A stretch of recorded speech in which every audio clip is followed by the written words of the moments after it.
বিপত্তারিণী পুজোতে কোনো বাড়ি এরকম সেজেগুজে পরিপাটি হয়ে যায় না। স্নান করে ছুট লাগায় জোগাড় করতে হবে, কারণ অনেক কাজ থাকে। একা একা করলে তো চাপ পড়ে যাবে, সবাই মিলে করলে বেশ কাজটাও তাড়াতাড়ি হয়ে যাবে। এই ক্লিপটা দেখো, কিউট না?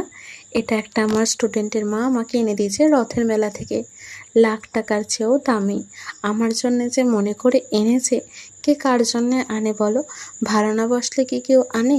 তো এটা পেয়ে তো আমি সেই লেভেলের খুশি। আমি মন্দিরে গিয়ে বলি, আমি কি করবো এবার বলো? তখন একটা দিদা বলে, তুই পটলগুলো ছাড়িয়ে দে। দি কেমন করে কাটতে হবে সেটাও বলে দিল। আমার পিছন দিয়ে যেই দিদাটা গেল না, সেই মোটামুটি পুজোর 100%-এর মধ্যে 60% করে। আর একটা দিদা আছে, সেও করে, কিন্তু এবারে আসতে পারেনি, সেরকম করতে পারেনি, পরের দিকে করেছে। কারণ দাদুর তো খুব শরীর খারাপ, তাই সেরমভাবে করতে পারেনি।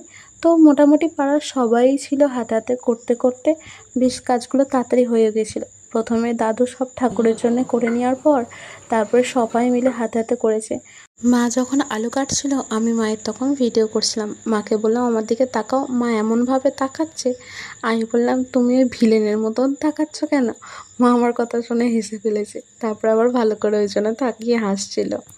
তো আমি আর মাইমা ময়দা মাখতে শুরু করি। তারপরে আমার শরীরটা খারাপ হয়ে যায়, আমি বাড়ি চলে যাই। এত শরীর খারাপ হয়ে যায় যে কি বলবো, মনটাই আমার খারাপ হয়ে যায়। মানে বেশি আশা করলে এটাই হয়।